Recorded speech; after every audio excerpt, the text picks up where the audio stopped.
Hello everyone, welcome to today's session. I am Kajol and in this video we are going to discuss consumer behavior. So in the previous videos we've discussed environmental scanning and the very important Michael Porter's 5 forces model. So I hope you've seen that video and you've understood this model. Now we will discuss marketing from a different perspective from the other side, which is consumers. So in this video we are going to discuss consumer behavior, how consumer behaves in the market. So let's get started. तो अब यहाँ पे consumer behaviour को हम समझते हैं पहले कि हम कंज्यूमर बिहेवियर किसको बोलते हैं. Ways in which consumers behave in the market before, while and after making a purchase. इसका मतलब है कि कैसे ऐसे सारे वेज, जिन वेज में एक कंज्यूमर जो है वो बिहेव करेगा या रिएक्ट करेगा इन द मार्केट, मतलब वो मार्केट में कैसे रिएक्ट करता है कंज्यूमर या बिहेव करता है मार्केट में बिफोर, मतलब कोई भी प्रोडक्ट जो है या सर्विसेज जो है उसको परचेज करने से पहले, उसको परचेज करते वक्त और उस परचेज को मेक करने के बाद. हम स्टार्ट करेंगे बिफोर द परचेज से कि मतलब कि एक प्रोडक्ट या सर्विस को परचेज करने से पहले एक कंज्यूमर का कैसा बिहेवियर होता है, वो कैसे रिएक्ट करता है उस पर्टिकुलर प्रोडक्ट के लिए. वाइल मेकिंग द परचेज, मतलब जब वो उस प्रोडक्ट या सर्विसेज को परचेज कर रहा होगा तो वो कैसे बिहेव करता है. और लास्टली आफ्टर परचेज बिहेवियर, मतलब उस प्रोडक्ट को परचेज करने के बाद उसका रिस्पॉन्स कैसा है उस एक पर्टिकुलर प्रोडक्ट या सर्विस को लेकर. तो इसी को हम कहते हैं जिन वेज में अब कंज्यूमर जो है वो बिहेव करेगा मार्केट के अंदर before, while and after making a purchase, उसी को हम कहते हैं कि वही एक कंज्यूमर का बिहेवियर है. तो अब इसी को स्टडी करेंगे हम. इसकी रेलिवेंस आप समझ गए होंगे कि यहाँ पे हम कंज्यूमर का बिहेवियर जो है वो क्यों समझ रहे हैं.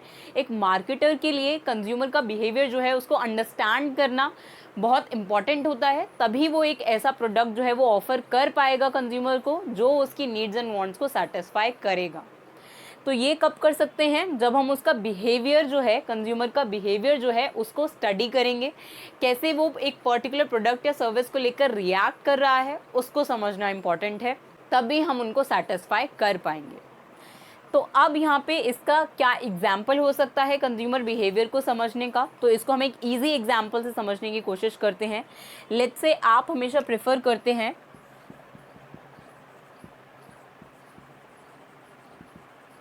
Domino's pizza. तो अब यहाँ पे ऐसा क्यों है कि आप हमेशा डोमिनोज का ही पिज़्ज़ा जो है वो प्रेफर करते हैं.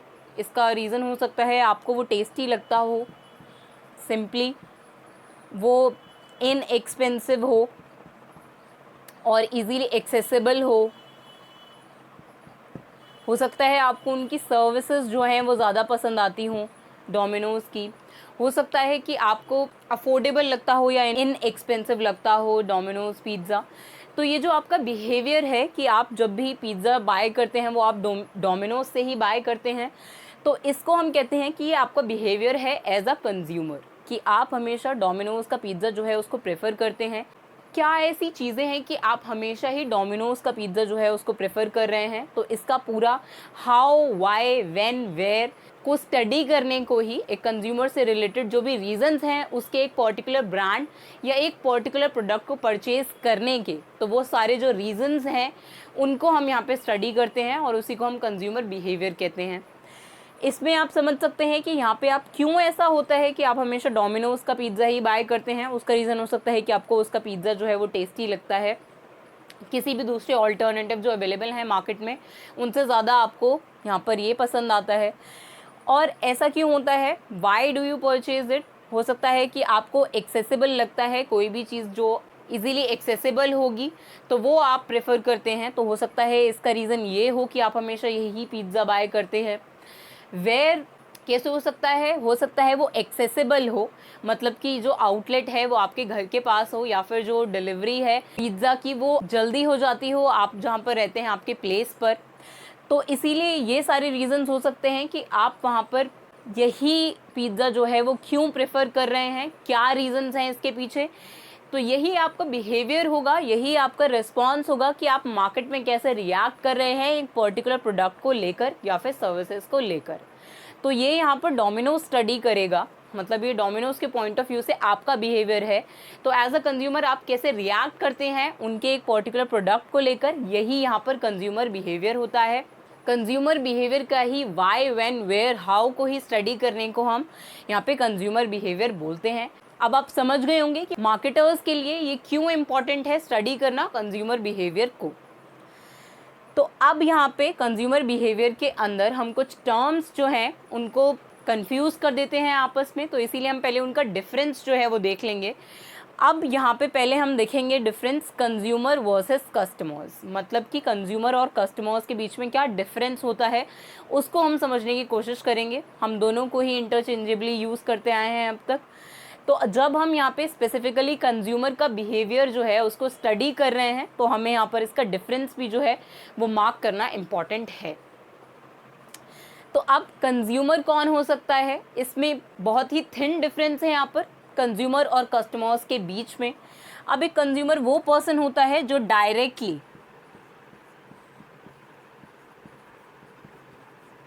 प्रोडक्ट या सर्विसेज को कंज्यूम करेगा।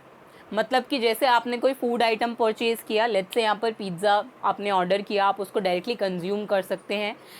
कोई भी और चीज़ हो सकती है, कोई फूड आइटम हो सकता है ऐसा जो कि आप उसे डायरेक्टली कंज्यूम कर रहे हैं आप, तो इसीलिए आप उस प्रोडक्ट के लिए कंज्यूमर बन जाएंगे। लेकिन कुछ ऐसे प्रोडक्ट होते हैं जो कि आप over the period of time जो है कंज्यूम करते हैं। जैसे यहाँ पर हो सकता है कोई व्हीकल, कार हो सकती है, लेट्स से रेफ्रिजरेटर हो सकता है, कोई भी और अप्लायंसेस हो सकते हैं जिनको आप over the period of time जो है कंज्यूम कर पाते हैं। आप उनको डायरेक्टली कंज्यूम नहीं कर देते, उनका जो बेनिफिट है वो आप over the period of time जो है उसको कंज्यूम करते हैं। तो आप इन सभी प्रोडक्ट्स के लिए जो कि ड्यूरेबल गुड्स होते हैं, इन सभी प्रोडक्ट्स के लिए आप एक कस्टमर हुए। लेकिन अगर ऐसे कुछ प्रोडक्ट्स हैं जिनको आप डायरेक्टली कंज्यूम कर पा रहे हैं, कोई भी फूड आइटम हो सकता है उसके अंदर, तो उस एक पर्टिकुलर प्रोडक्ट के लिए आप उसको डायरेक्टली कंज्यूम कर पाएंगे तो आप उसके लिए कंज्यूमर बन जाएंगे। लेकिन अगर आप उसको over the period of time consume करते हैं, कोई ड्यूरेबल गुड है वो, उस केस में फिर आप यहाँ पे कस्टमर बन जाएंगे इन प्रोडक्ट्स के लिए। तो यही थिन लाइन है यहाँ पर डिफरेंस की कंज्यूमर और कस्टमर्स के बीच में। तो आई होप आप यहाँ पे एग्जाम्पल से इसको समझ गए होंगे। नेक्स्ट डिफरेंस है बायर वर्सेस यूज़र्स। तो अब बायर और यूज़र का क्या डिफरेंस होता है यहाँ पर। बायर वो पर्सन होगा जो अल्टीमेटली बाय करेगा, मार्केट में जाकर एक्चुअली प्रोडक्ट को परचेज करेगा, उस पर्टिकुलर प्रोडक्ट को परचेज करने के लिए पेमेंट करेगा। लेकिन अब एक यूज़र कौन पर्सन हो सकता है, यूज़र होता है वो पर्सन जो एक्चुअली उस प्रोडक्ट को कंज्यूम कर रहा है। लेट्स से इसका सिंपल एग्जाम्पल है कि यहाँ पर आप जो है आपने अपने ब्रदर को बोला कि वो आपके लिए कुछ चॉकलेट्स जो हैं वो मार्केट से परचेज़ करके लेकर आएंगे। तो इस केस में आपके जो ब्रदर हैं वो यहाँ पे बायर ऑफ द प्रोडक्ट हो गए और आप उस प्रोडक्ट के यूज़र हो जाएंगे अगर आप उस चॉकलेट को कंज्यूम करते हैं तो इसीलिए यही डिफरेंस है यहाँ पर बायर और यूज़र के बीच में। हो सकता है ये डिफरेंट पर्सन हो सकते हैं, हो सकता है ये सेम पर्सन भी हो सकते हैं यहाँ पर, कि आपके जो ब्रदर हैं लेट्स से वही यहाँ पर चॉकलेट को कंज्यूम कर रहे हैं, तो यही पर्सन यहाँ पे बायर भी हुए और यूज़र भी हुए उस एक पर्टिकुलर प्रोडक्ट के लिए। लेकिन अगर ये दोनों डिफरेंट पर्सन है तो फिर यहाँ पे हमें डिफरेंस समझने की ज़रूरत है कि बायर कौन हो सकता है और एक यूज़र कौन हो सकता है। तो अब यूज़र जो है यहाँ पर वो एंड यूज़र होता है, मतलब कि जो अल्टीमेटली जो है वो प्रोडक्ट को कंज्यूम कर रहा है उसे हम यहाँ पे यूज़र बोलते हैं। बायर वो पर्सन होता है जो इंटरमीडियरी हो सकता है एक पर्टिकुलर परचेज के लिए, यूज़र के लिए हो सकता है वो बायर उस प्रोडक्ट को परचेज कर रहा है, बाय कर रहा है, तो इसीलिए बायर जो है वो एज इंटरमीडियरी एक्ट कर सकता है किसी भी एक पर्टिकुलर यूज़र के लिए। तो अल्टीमेटली यहाँ पर प्रोडक्ट जो है वो यूज़र ही कंज्यूम करेगा, जो अल्टीमेटली उस प्रोडक्ट को कंज्यूम कर रहा है वही यहाँ पर यूज़र होता है। तो आई होप आप यहाँ पर बायर और यूज़र के बीच का जो डिफरेंस है उसको भी यहाँ पर एग्जाम्पल के थ्रू जो है वो ठीक से समझ गए होंगे। तो अब यहाँ पे हम रोल्स को डिस्कस करेंगे कि जब भी एक कंज्यूमर जो है लेट्स से उसको एक प्रोडक्ट जो है वो परचेज़ करना है मार्केट से, तो वो कैसे उस पर्टिकुलर प्रोडक्ट तक पहुँचता है और उसको परचेज़ करता है और अल्टीमेटली उसको कंज्यूम करता है। तो अब पहले हम यहाँ पे रोल्स देखेंगे, roles in buying decision making process, मतलब जो भी पूरा डिसीजन मेकिंग प्रोसेस है कोई भी एक पर्टिकुलर परचेज को मेक करने के लिए या एक पर्टिकुलर प्रोडक्ट को बाय करने के लिए, तो इसमें क्या रोल प्ले करता है कंज्यूमर, उसको हम डिस्कस करेंगे। तो अब यहाँ पे ये जो roles in buying decision making process है, these are given by Blackwell, Miniard and Engel. तो अब यहाँ पे 5 ऐसे रोल्स हैं जो यहाँ पर प्ले करेंगे बाइंग डिसीजन मेकिंग प्रोसेस के अंदर। फर्स्ट है इनिशिएटर। अब इनिशिएटर कौन पर्सन होगा, जो पहले रिकॉग्नाइज करेगा कि उसको एक पर्टिकुलर प्रोडक्ट जो है उसकी ज़रूरत है, उसको वो पर्टिकुलर प्रोडक्ट जो है वो मार्केट से परचेज करना चाहिए। तो वो पर्टिकुलर पर्सन जो है वो इनिशिएटर होता है, वहाँ पर वो इनिशिएटर का रोल प्ले करेगा। मतलब कि अगर ऐसा होता है, इसको हम एक एग्जाम्पल से समझते हैं कि यहाँ पे अगर लेट्स से कोई फेस्टिवल है अराउंड द कॉर्नर और आपको ऐसा लगता है कि आपको कोई गारमेंट्स जो है वो परचेज़ करने चाहिए आपके पेरेंट्स के लिए, लेट्स से आपको अपनी मदर के लिए जो है वो साड़ी परचेज़ करनी है क्योंकि कोई फेस्टिवल जो है वो आने वाला है, तो आप यहाँ पे उस परचेज़ के इनिशिएटर हुए क्योंकि आपने पहले रिकॉग्नाइज़ किया, सबसे पहले आपको ऐसा लगा कि आपको वो पर्टिकुलर साड़ी जो है वो परचेज़ करनी चाहिए मार्केट से, वो पर्टिकुलर प्रोडक्ट जो है वो परचेज़ करना चाहिए। तो अब यहाँ पे इनिशिएटर जो है that can be anyone, B it a person और अ कंपनी, मी, यू और अ ग्रुप ऑफ पर्सन, तो वो सब यहाँ पे इनिशिएटर का रोल प्ले करते हैं। वो कंपनी भी हो सकती है और एक इंडिविजुअल पर्सन भी हो सकता है जिसको हम यहाँ पे इनिशिएटर बोलेंगे। तो बेसिकली इनिशिएटर वो पर्सन होगा जो एक परचेज को स्टार्ट करता है, मतलब वो ऐसा रिकॉग्नाइज करता है कि उसको एक पर्टिकुलर प्रोडक्ट जो है वो मार्केट से परचेज करना चाहिए। तो अब यहाँ पे जब आपने रिकॉग्नाइज कर लिया, इनिशिएट कर दिया उस परचेज को, आपने ऐसा डिस्कस किया कि वो एक पर्टिकुलर प्रोडक्ट जो है वो रिक्वायर्ड है, उसके बाद आप उसके लिए इन्फॉर्मेशन सर्च करेंगे कि आपको वो जो साड़ी है वो कहाँ से परचेज करनी है। मतलब आप उसे ऑनलाइन परचेज करेंगे या फिर किसी आउटलेट से परचेज करेंगे। तो ये यहाँ पर इनिशिएटर का रोल होता है कि इनिशिएटर जो है एक परचेज को भी इनिशिएट कर रहा है और उसके पर्टिकुलर प्रोडक्ट के लिए जो इन्फॉर्मेशन है उसको भी गैदर कर रहा है। जो भी रिलेटेड इन्फॉर्मेशन होगी कि कहाँ से उस प्रोडक्ट को परचेज करना चाहिए, क्या प्राइस हो सकता है उस एक पर्टिकुलर प्रोडक्ट का, तो ये सारी जो इन्फॉर्मेशन होगी related to that particular product वो यहाँ पर इनिशिएटर को ही गैदर करनी होगी। नेक्स्ट आता है इन्फ्लुएंसर्स। अब इन्फ्लुएंसर्स वो पर्सन होते हैं जो यहाँ पे किसी भी परचेज़ को इन्फ्लुएंस करते हैं। मतलब कि लेट्स से यहाँ पर इनिशिएटर जो है वो डिफरेंट ऑल्टरनेटिव्स जो है वो देखना चाहता है। बहुत सारे ब्रांड्स हो सकते हैं, बहुत सारे टाइप्स हो सकते हैं साड़ी के, तो वो यहाँ पर इनिशिएटर को इन्फ्लुएंस करेगा कि वो एक पर्टिकुलर ब्रांड या पर्टिकुलर टाइप ऑफ साड़ी जो है वो परचेज़ करे। तो ये काम होता है यहाँ पर इन्फ्लुएंसर का, जो कि परचेज़ को कि कौन सा प्रोडक्ट जो है वो परचेज़ करना चाहिए उसको इन्फ्लुएंस करता है। जो उसके ओपिनियन है उसके अकॉर्डिंग वो इन्फ्लुएंस करेगा उस एक पर्टिकुलर परचेज़ डिसीजन को। तो यही काम होता है यहाँ पर इन्फ्लुएंसर्स का। अब ये हो सकता है कंपनी के केस में, लेट्स से अगर कंपनी में एक डिपार्टमेंट ऐसा है जिसने कोई परचेज़ जो है वो इनिशिएट करी है, एक पर्टिकुलर प्रोडक्ट की जो रिक्वायरमेंट है उसको शो किया है, तो वो यहाँ पर वो डिपार्टमेंट जो है वो इनिशिएटर हुआ। इन्फ्लुएंसर्स कौन होंगे उसके केस में, जो कि एडवर्टीजमेंट हो सकते हैं, पीयर ग्रुप्स हो सकते हैं, कोई फ्रेंड सर्कल हो सकता है एक पर्टिकुलर इंडिविजुअल के केस में। तो वो सब यहाँ पे एज इन्फ्लुएंसर्स काम करते हैं उसे एक पर्टिकुलर प्रोडक्ट को परचेज करने के लिए। नेक्स्ट आता है यहाँ पर डिसाइडर। अब डिसाइडर वो पर्सन होगा जो कि अल्टीमेटली ये डिसाइड करेगा कि हमको वो पर्टिकुलर प्रोडक्ट जो है वो परचेज करना है या नहीं। तो मतलब डिसाइडर वो पर्सन है यहाँ पर जो हमें वो पर्टिकुलर प्रोडक्ट जो है वो एक्चुअली परचेज करना है या नहीं, इसको डिसाइड करेगा। येस एंड नो में यहाँ पर आंसर देगा डिसाइडर।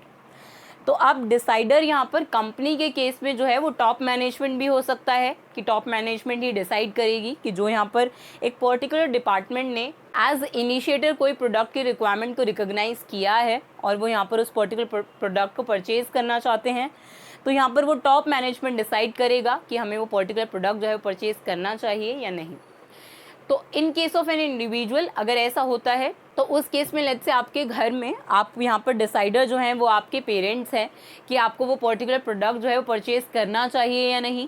तो लेट्स से आपके फादर जो हैं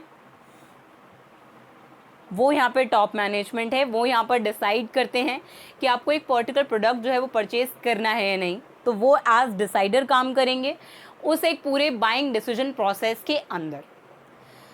तो अब डिसाइडर जब नॉट कर देगा, मतलब वो ऐसा बोल देंगे कि यहाँ पर वो जो पर्टिकुलर प्रोडक्ट है वो परचेज करना चाहिए, अप्रूवल जब आ जाएगा, डिसाइडर जब अपना अप्रूवल जो है वो दे देगा, उसके बाद यहाँ पे आएगा बायर। मतलब बायर वो पर्सन होगा जो अल्टीमेटली स्टोर पर जाकर उस एक पर्टिकुलर प्रोडक्ट को परचेज करेगा, जो एक्चुअली सप्लायर से या रिटेलर से कॉन्टैक्ट करेगा। मतलब जो भी सेलर से कॉन्टैक्ट करेगा वो यहाँ पर बायर बन जाएगा। तो अब बायर का जो मीनिंग है वो हम यहाँ पे डिस्कस कर चुके हैं कि बायर अल्टीमेटली कौन होगा, जो मार्केट से जाकर उस एक पर्टिकुलर प्रोडक्ट को परचेज करेगा। जिसमें हमने यहाँ पर ब्रदर का एग्जांपल लिया था कि लेट्स से कि आपको एक चॉकलेट जो है वो खानी है और आपने अपने ब्रदर को बोला कि वो मार्केट से जाकर उस चॉकलेट को लेकर आएंगे। तो यहाँ पर आपके ब्रदर जो हैं वो बायर होंगे उस एक पर्टिकुलर प्रोडक्ट के लिए, क्योंकि वही जाकर मार्केट में अल्टीमेटली सेलर से कॉन्टैक्ट कर रहे हैं, तो वही यहाँ पर बायर होंगे। तो अब यहाँ पर बायर जो है, हमने साड़ी का एग्जाम्पल लिया था, तो उसके केस में यहाँ पर जो पर्सन होगा, जो पर्सन यहाँ पे एक्चुअली उस साड़ी को जाकर परचेज करेगा, बीट ऑनलाइन और फ्रॉम अ स्टोर और आउटलेट, तो वो पर्टिकुलर पर्सन ही यहाँ पर बायर होगा उस एक पर्टिकुलर प्रोडक्ट के लिए।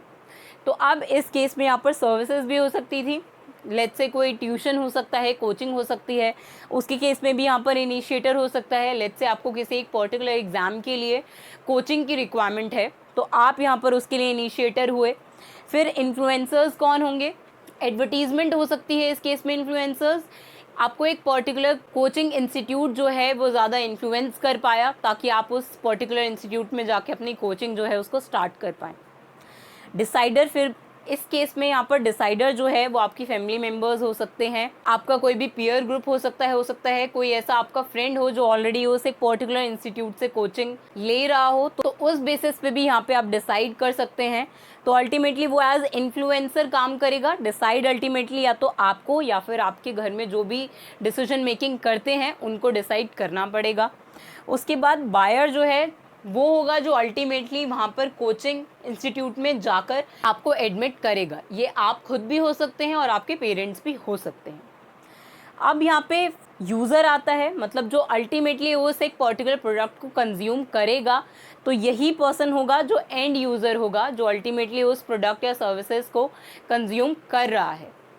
तो अब यही यहाँ पर रोल्स थे जो यहाँ पर कंज्यूमर प्ले करता है एक बाइंग डिसीजन मेकिंग में पूरे प्रोसेस के अंदर, जिसमें हमने देखा initiator, influencer, decider, buyer and user. तो आई होप आपको यहाँ पे role in buying decision making process जो है वो समझ में आया होगा। तो नेक्स्ट अब हम यहाँ पर डिस्कस करेंगे कि यहाँ पर कंज्यूमर बिहेवियर के अंदर कौन से मॉडल्स हैं।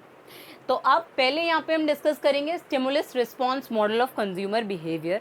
इसको हम SR मॉडल भी बोलते हैं कंज्यूमर बिहेवियर के अंदर।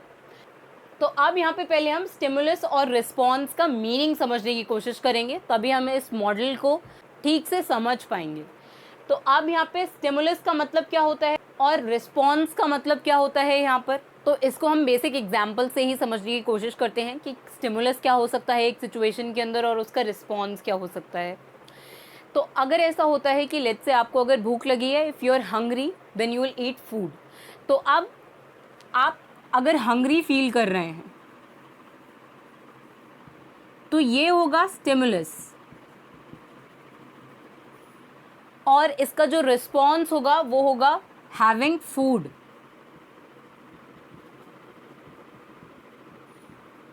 तो इसको हम बोलेंगे कि ये रिस्पॉन्स है, मतलब कि आपको लगा, आपने रिकॉग्नाइज किया कि आप हंग्री हैं, तो वो आपके लिए स्टिमुलस हुआ, और आपने इस स्टिमुलस के बाद कैसे रिएक्ट किया, यू विल हैव फूड, तो वो having food will be your response. तो स्टिमुलस वो हो सकता है जो आपके रिस्पॉन्स को अफेक्ट कर रहा है, मतलब आपको भूख लगी तभी आपने यहाँ पर खाना खाया, तो इसीलिए अब वो हंग्री होना ही यहाँ पर स्टिमुलस हुआ जिसने अफेक्ट किया आपके रिस्पॉन्स को कि आपने उसके बाद खाना खाया। तो अब ये वेदर के केस में भी हो सकता है, लेट्स से अगर बाहर बहुत ठंड है और आपने एक जैकेट जो है वो आपने पहन लिया, तो इसको भी हम कह सकते हैं कि बाहर ठंड है तो ये स्टिमुलस है, और आपने जैकेट पहन लिया तो ये आपका रिस्पॉन्स है। तो इसी को हम स्टिमुलस रिस्पॉन्स बोलते हैं कि एक स्टिमुलस के लिए आप कैसे रिस्पॉन्स दे रहे हैं। तो आई होप आपको यहाँ पर स्टिमुलस रिस्पॉन्स का जो रिलेवेंस है, जो मीनिंग है, वो समझ में आया होगा। तो आप, क्योंकि हम यहाँ पे कंज्यूमर बिहेवियर को स्टडी कर रहे हैं कि कंज्यूमर कैसे बिहेव करता है, तो इसीलिए यहाँ पर स्टिमुलस रिस्पॉन्स मॉडल की रेलेवेंस है कि हम यहाँ पर स्टिमुलस रिस्पॉन्स में यही देखते हैं कि एक स्टिमुलस के लिए एक एक्सटर्नल फैक्टर के अगेंस्ट कैसे एक इंडिविजुअल जो है वो रिएक्ट कर रहा है। तो इसी को हम यहाँ पर कंज्यूमर बिहेवियर के अंदर भी स्टडी कर रहे होते हैं। जैसा कि हमने यहाँ पर देखा कि हम यहाँ पर आपका बिहेवियर जो है उसको स्टडी कर रहे थे एज अ कंज्यूमर। तो इसीलिए यहाँ पर स्टिमुलस रिस्पॉन्स मॉडल को स्टडी करना इंपॉर्टेंट है कंज्यूमर बिहेवियर के अंदर। तो अब यहाँ पे स्टिमुलस जो है वो यहाँ पर बायर को दिया जाएगा और उसके बाद उस स्टिमुलस के अगेंस्ट यहाँ पे बायर जो है वो रिस्पॉन्स देगा। तो अब कौन से ऐसे स्टिमुलस हो सकते हैं एक पर्टिकुलर बायर के लिए, उसको हम स्टडी करेंगे पहले। तो फर्स्ट है यहाँ पे मार्केटिंग स्टिमुलाई और एनवायरमेंटल स्टिमुलाई। तो अब पहले हम मार्केटिंग स्टिमुलाई को देखेंगे। तो अब यहाँ पे हमने 4 P's पढ़े थे प्रीवियस वीडियोस में भी। 4 P's का मतलब हमने देखा था कि यहाँ पर product, price, place and promotion, इन सभी को हमने स्टडी किया था। तो अब यहाँ पे 4 P's मतलब कि कोई भी एक पर्टिकुलर कंपनी जो है, कोई भी मार्केटर जो है, वो यहाँ पे कैसे प्रोडक्ट डिज़ाइन कर रहा है, क्या उसका प्राइस है, कौन से प्लेस पर है वो, डिस्ट्रीब्यूशन उसका, और उसका प्रमोशन जिसमें एडवर्टीजमेंट आता है। तो अब ये भी यहाँ पर एज स्टिमुलस जो है वो एक्ट कर सकता है किसी भी एक पर्टिकुलर बायर के लिए या कंज्यूमर के लिए।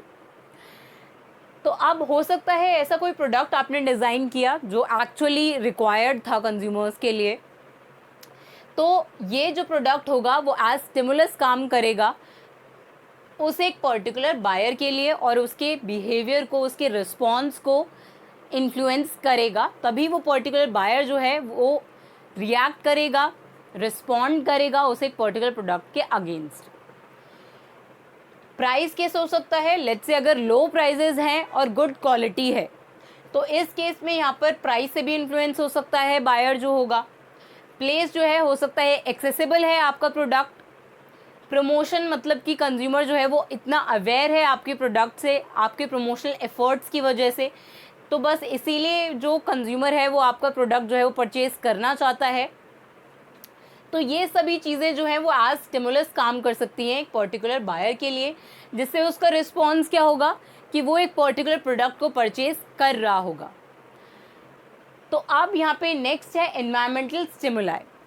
तो अब एनवायरमेंटल स्टिमुलाई में मैक्रो एनवायरमेंटल फैक्टर्स हो सकते हैं, जिनमें हमने इकोनॉमिकल फैक्टर्स को स्टडी किया था, जियोग्राफिकल, डेमोग्राफिक, फिजिकल और नेचुरल फैक्टर्स को हमने डिस्कस किया था, socio cultural, political, legal factors को हमने वहाँ पर स्टडी किया था। तो उन्हीं फैक्टर्स की यहाँ पे बात हो रही है। लेट्स से गवर्नमेंट का इंटरवेंशन जो है मार्केट के अंदर वो यहाँ पर लो है, फ्रीली जो है वो फर्म्स जो है वो अपना प्रोडक्ट जो है वो ऑफर कर सकते हैं, तो ये भी एज स्टिमुलस काम कर सकता है बायर्स के लिए, जिससे बायर्स अल्टीमेटली रिस्पॉन्ड करेंगे उस एक पर्टिकुलर प्रोडक्ट के लिए। तो इसीलिए ये जो सारे फैक्टर्स हुए वो यहाँ पर एज स्टिमुलस वर्क करते हैं। जैसे हमने एग्जांपल में देखा कि आपको अगर कोल्ड फील हो रही है तो फिर उसके केस में ये आपके लिए एज स्टिमुलस काम करते हैं, तभी आप उसके लिए रिस्पॉन्ड करते हैं। कि हमने डिस्कस किया, आप अगर आपको भूख लगेगी, if you are feeling hungry then you will eat food, तो आपने वो जो रिस्पॉन्स किया कि आपने वो जैकेट को पहना, या फिर आपने वो जो आपका रिस्पॉन्स है, वो जो एक्शन है, वो अल्टीमेटली स्टिमुलस ने ही आपको फोर्स किया कि वो जो एक्शन होगा उसको लेंगे। तो अल्टीमेटली यहाँ पर स्टिमुलस ने ही अफेक्ट किया आपके रिस्पॉन्स को। तो इसीलिए हम यहाँ पर देख रहे हैं कि मार्केटिंग स्टिमुलाई जो है, मतलब आपके प्रोडक्ट की इफेक्टिवनेस, जो भी 4 P's हैं उनकी जो इफेक्टिवनेस होगी, या फिर जो मैक्रो एनवायरमेंटल फैक्टर्स होंगे जो कि एनवायरमेंटल स्टिमुलाई है, तो उस केस में यहाँ पर आप बायर को इन्फ्लुएंस कर सकते हैं, उसके जो रिस्पॉन्स होगा उसको अफेक्ट कर सकते हैं, जिससे अल्टीमेटली जो कंज्यूमर होगा, जो बायर होगा, वो आपके प्रोडक्ट को परचेज करेगा। तो इसीलिए यहाँ पर मार्केटिंग स्टिमुलाई और एनवायरमेंटल स्टिमुलाई जो हैं वो एज स्टिमुलस जो है वो वर्क कर रहे हैं एक बायर के लिए। तो अब जो बायर होगा वो कैसे रिस्पॉन्ड करेगा। मतलब हम यहाँ पर बायर का कैरेक्टरिस्टिक्स देख रहे हैं कि क्या कैरेक्टरिस्टिक्स हैं बायर के यहाँ पे, कितना मोटिवेटेड है वो प्रोडक्ट को परचेज करने के लिए, क्या लेवल है उसके मोटिवेशन का, उसका परसेप्शन क्या है उस एक पर्टिकुलर प्रोडक्ट को लेके, या फिर उसका जो जनरल परसेप्शन है, उसका जो बिहेवियर है मार्केट में, वो यहाँ पर उसका जो एटीट्यूड और बिलीफ है, उसकी जो पर्सनालिटी है, वो भी यहाँ पर उसके रिस्पॉन्स को अल्टीमेटली अफेक्ट करेगी। तो इसीलिए ये यहाँ पर बायर के कैरेक्टरिस्टिक्स हैं कि कितना मोटिवेटेड है वो, क्या मोटिवेशन लेवल है उसका, क्या परसेप्शन है उसका एक पर्टिकुलर प्रोडक्ट को लेके, या उसका बिहेवियर क्या है, कितना फ्रीक्वेंटली वो बाय करता है प्रोडक्ट्स को, कितना जल्दी वो अट्रैक्ट होता है एक पर्टिकुलर प्रोडक्ट से, या वो क्वालिटी ज़्यादा प्रेफर करता है या प्राइस प्रेफर करता है। तो ये सभी यहाँ पर बायर की कैरेक्टरिस्टिक्स जो हैं वो डिफाइन करेंगे कि वो कैसे रिस्पॉन्ड करेगा। फिर अल्टीमेटली यहाँ पर आता है रिस्पॉन्स, जिसमें हम अल्टीमेटली देख रहे हैं बायर का बिहेवियर या फिर कंज्यूमर का बिहेवियर।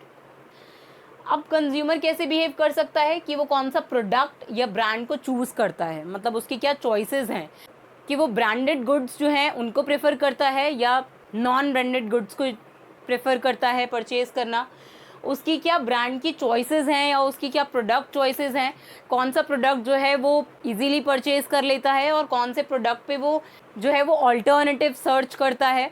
तो ये सब यहाँ पे बायर का बिहेवियर दिखाता है, जो कि अल्टीमेटली रिस्पॉन्स होता है बायर का एक पर्टिकुलर प्रोडक्ट को लेकर। उसका परचेज टाइम और अमाउंट क्या है, कि कितना अमाउंट की परचेज जो है वो कर लेता है, ये कितनी फ्रीक्वेंटली वो परचेज़ करता है, मतलब कि वो मंथली परचेज़ करता है, वीकली परचेज़ करता है। तो ये सब यहाँ पे उसका परचेज़ टाइम जो है वो यहाँ पर उसका रिस्पॉन्स होता है कि आप जो भी स्टिमुलस यहाँ पर थ्रो करे बायर के ऊपर, मार्केटर्स ने, मार्केटिंग स्टिमुलाई ने और एनवायरमेंटल स्टिमुलाई ने जो भी फैक्टर्स थ्रो करे in the form of product, price, place and promotion, macro environmental factors जैसे कि इकोनॉमिक फैक्टर्स हो सकते हैं, डेमोग्राफिक फैक्टर्स हो सकते हैं, जियोग्राफिकल फैक्टर्स हो सकते हैं। तो ये जो सारे स्टिमुलस थ्रो किए जा रहे हैं बायर के ऊपर, उनके अगेंस्ट वो कैसे रिस्पॉन्स दे रहा है, उसी को हम यहाँ पे stimulus response model of consumer buying behaviour कहते हैं। तो आई होप आपको यहाँ पे पूरा स्टिमुलस और उसका रिस्पॉन्स जो है वो समझ में आया होगा। तो अब यहाँ पे हम डिस्कस करेंगे कंज्यूमर बाइंग डिसीजन प्रोसेस, कि आप कंज्यूमर जो है वो कैसे एक बाइंग डिसीजन और अल्टीमेटली एक परचेज को परफॉर्म करता है। तो आप कंज्यूमर बाइंग डिसीजन प्रोसेस के अंदर यहाँ पे 6 स्टेप्स हैं जो फॉलो करता है कोई भी एक कंज्यूमर, जो कि स्टार्ट होता है नीड रिकॉग्निशन से। मतलब कि आपने एक नीड जो है एक पर्टिकुलर प्रोडक्ट की उसको रिकॉग्नाइज किया। जैसे हमने इस एग्जाम्पल में देखा था कि अगर कोई फेस्टिवल आने वाला है लेट्स से, तो आपको लगा कि आपको आपके पेरेंट्स को कोई गिफ्ट देना चाहिए या आप अपने फ्रेंड्स को कोई गिफ्ट देना चाहिए, तो आपने उस गिफ्ट को परचेज़ करने की, वो गिफ्ट जो है वो किसी भी फॉर्म में हो सकता है, कोई प्रोडक्ट हो सकता है या सर्विस भी हो सकती है। लेट्स से आपको कोई सेल फ़ोन जो है वो उसकी रिक्वायरमेंट है, वो आपको परचेज़ करना है। आपकी जो क्लासेस हैं वो अब ऑनलाइन होती हैं और उसके लिए आपको एक मोबाइल फ़ोन की रिक्वायरमेंट है। तो इस केस में आप यहाँ पे नीड रिकॉग्निशन कर रहे हैं कि ये पहचान रहे हैं, आप ये जान रहे हैं कि आपको अब जो सेल फ़ोन है उसकी रिक्वायरमेंट है, या फिर आपको गिफ्ट जो है वो ऑफ़र करना है उसकी नीड है आपको यहाँ पर, कि आपको क्योंकि फेस्टिवल है इसीलिए आपको वो जो गिफ्ट है वो देना पड़ेगा वहाँ पर। तो इसी को हम कहते हैं कि यहाँ पे आपने उस नीड को, उस एक पर्टिकुलर प्रोडक्ट या सर्विस की नीड को रिकॉग्नाइज़ किया है कि आपको उसकी रिक्वायरमेंट है। फिर जब आपने अल्टीमेटली आपने जब नीड को रिकॉग्नाइज़ कर लिया कि आपको एक सेल फ़ोन की रिक्वायरमेंट है, तो फिर आप क्या करेंगे, आप करेंगे इन्फॉर्मेशन सर्च। आपने रियल लाइफ में देखा होगा कि जब भी आपको एक फ़ोन की रिक्वायरमेंट होती है तो आप उसके बारे में इन्फॉर्मेशन सर्च करते हैं। आप ये देखते हैं कि कौन सा लेटेस्ट फ़ोन जो है, सेल फ़ोन जो है वो अवेलेबल है, कौन सी कंपनी का फ़ोन जो है वो बेटर होता है, बीट एमआई और सैमसंग और कोई भी हो सकता है। तो आप यहाँ पे क्या करते हैं, उसके रिगार्डिंग इन्फॉर्मेशन सर्च करते हैं कि कौन कौन से ब्रांड्स जो हैं वो अवेलेबल हैं मार्केट के अंदर, कौन सा एक पर्टिकुलर ब्रांड जो है वो ऑफ़र हो रहा है। और इन्फॉर्मेशन सर्च जो है वो आप अपने आप भी करते हैं और आप अपने पीयर्स से भी कर सकते हैं। मतलब जो भी आपका ग्रुप है, जो भी आपका फ्रेंड सर्कल है या आपकी फैमिली मेम्बर्स हैं, उनसे भी आप ये कर सकते हैं कि आप वहाँ पे इन्फॉर्मेशन सर्च करते हैं। आप अपने फ्रेंड से पूछते हैं कि उनके पास कौन सा सेल फ़ोन है, या आप अपने फैमिली मेम्बर्स से पूछ सकते हैं कि वहाँ पे वो कौन सा फ़ोन जो है वो यूज़ करते हैं, उसकी परफॉर्मेंस कैसी है, क्या प्राइस था उसका, क्या उनको वो ठीक लग रहा है, क्या सही से फंक्शन कर रहा है। तो ये सारा आता है जब आप नीड रिकॉग्नाइज कर लेते हैं कि आपको सेल फ़ोन की रिक्वायरमेंट है। उसके बाद आप उसके लिए इन्फॉर्मेशन सर्च करते हैं कि क्या क्या रिक्वायरमेंट होगी आपको, उसके अकॉर्डिंग आप उसको इन्फॉर्मेशन जो है उसको सर्च करेंगे। फिर उसके बाद आप यहाँ पर जब आपने इन्फॉर्मेशन सर्च करी होगी तो आपको उसमें वहाँ पर ऑल्टरनेटिव्स दिखे होंगे कि वहाँ पर डिफरेंट ऑल्टरनेटिव्स जो हैं वो मार्केट में अवेलेबल होंगे। आपके फ्रेंड जो हैं वो डिफरेंट ब्रांड यूज़ करते हैं फ़ोन का, जो आपके फैमिली मेम्बर्स हैं वो वहाँ पर डिफरेंट जो है वो सेल फ़ोन यूज़ करते हैं। तो आपको यहाँ पर डिफरेंट ऑल्टरनेटिव्स जो है वो वहाँ पर दिख जाएंगे इन्फॉर्मेशन सर्च करते टाइम। उसके बाद आप क्या करेंगे, यहाँ पर इवैल्यूएशन ऑफ ऑल्टरनेटिव्स। मतलब कि जो डिफरेंट ऑल्टरनेटिव्स आपको यहाँ पर इंफॉर्मेशन सर्च के अंदर दिखाई दिए, उसके बाद आप उसको इवैल्यूएट करेंगे कि आपके फ्रेंड के पास लेट्स से अगर कोई मोबाइल फ़ोन है लेकिन उसकी बैटरी जो है वो लॉन्ग लास्टिंग नहीं है, तो आप यहाँ पर अपने फैमिली मेम्बर्स से पूछेंगे कि उनके पास जो सेल फ़ोन है उसकी बैटरी लॉन्ग लास्टिंग हो सकती है, तो आप यहाँ पर प्रेफर करेंगे आप वही सेल फ़ोन जो है वो परचेज़ करें। तो इसी को हम यहाँ पे इवैल्यूएशन कहते हैं कि जो डिफरेंट ऑल्टरनेटिव्स अवेलेबल हैं आप उसको इवैल्यूएट कर रहे हैं। तो अब यहाँ पर इवैल्यूएशन ऑफ ऑल्टरनेटिव्स के अंदर आप यहाँ पर ये जज कर लेते हैं कि आपको कौन सा सेल फ़ोन जो है वो अल्टीमेटली परचेज़ करना है। मतलब कि आप यहाँ पर ये देख लेंगे कि आपको कौन सा सेल फ़ोन जो है वो बेटर लग रहा है। आपकी कुछ पर्टिकुलर रिक्वायरमेंट्स हो सकती हैं। लेट्स से सेल फ़ोन के केस में आपको ये चाहिए कि उसके फीचर्स अच्छे होने चाहिए, उसकी लॉन्ग लास्टिंग बैटरी होनी चाहिए। तो उसके केस में आप यहाँ पर इसीलिए उन ऑल्टरनेटिव्स को इवैल्यूएट करते हैं। तो जब आप यहाँ पे इवैल्यूएशन प्रोसेस कंप्लीट कर लेंगे, ऑल्टरनेटिव्स को इवैल्यूएट कर लेंगे, उसके बाद आपको यहाँ पे परचेज़ इंटेंशन मेक करनी होती है। मतलब आप यहाँ पर अल्टीमेटली ये इंटेंशन बना लेंगे कि आपको वो पर्टिकुलर ब्रांड जो है वही परचेज़ करना है। लेट्स से आपको यहाँ पर एमआई का जो मोबाइल फ़ोन है वो यहाँ पर पसंद आया है, आपको लगता है कि उसकी बेटर परफॉर्मेंस है, तो आप यहाँ पर ये परचेज़ इंटेंशन बना लेंगे कि आपको एमआई का ही जो सेल फ़ोन है वो परचेज़ करना है।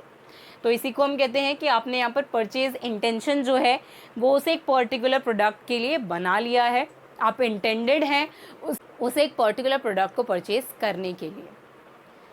फिर जब आप यहाँ पे इंटेंशन जो है वो बना लेंगे, आप यहाँ पर ये देख लेंगे कि आपको यहाँ पर एमआई का ही जो फ़ोन है वो लेना चाहिए। तो उसके बाद आप यहाँ पर परचेज़ डिसीजन मेक करते हैं कि आपको यहाँ पर अल्टीमेटली वो परचेज़ जो है वो परफॉर्म करनी है, तो वो आप कौन से स्टोर से कर सकते हैं, इससे रिलेटेड डिसीजन आपको लेना होगा। जो भी उस प्रोडक्ट से रिलेटेड डिसीजंस हैं वो आप यहाँ पर परचेज़ डिसीजन में लेंगे कि आपको यहाँ पे अल्टीमेटली वो परचेज़ जो है वो परफॉर्म करनी भी है या नहीं। तो ये सब डिसीजन आप यहाँ पर परचेज़ डिसीजन के केस में लेते हैं। कौन से स्टोर से आपको परचेज़ करना है, हो सकता है इस केस में आपको वो ऑनलाइन लेना है या आपको स्टोर पर जाकर लेना है, वो भी आप यहाँ पर परचेज़ डिसीजन के अंदर ही डिसाइड करते हैं। तो यहीं पर डिसाइड हो जाता है कि आप अल्टीमेटली वो प्रोडक्ट जो है परचेज़ कर रहे हैं या नहीं।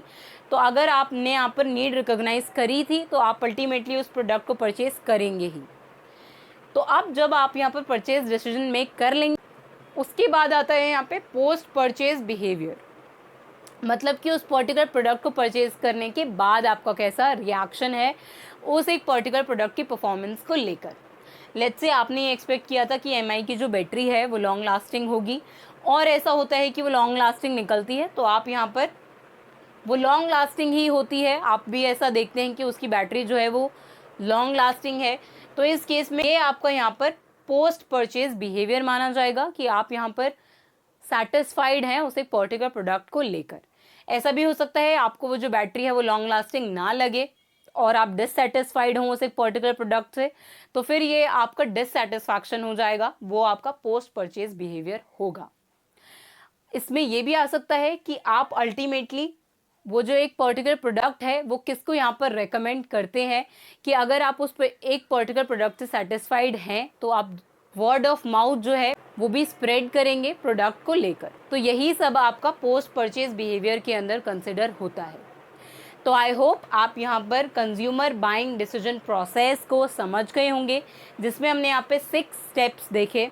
नीड रिकॉग्निशन होता है पहले, फिर इंफॉर्मेशन सर्च होती है, देन इवैल्यूएशन ऑफ ऑल्टरनेटिव्स होता है, देन परचेज इंटेंशन मेक करना होता है, फिर यहाँ पे परचेज डिसीजन मेक करना होता है, उसके बाद अल्टीमेटली पोस्ट परचेज बिहेवियर होता है। तो आई होप आपको यहाँ पे कंज्यूमर बिहेवियर के अंदर ये सारी टर्म्स जो हैं और जो मॉडल्स हैं वो आपको समझ में आए होंगे। तो अब इसके नेक्स्ट वीडियो में हम इसके अंदर डिफरेंट टॉपिक्स को डिस्कस करेंगे। So see you in the next video. Thank you.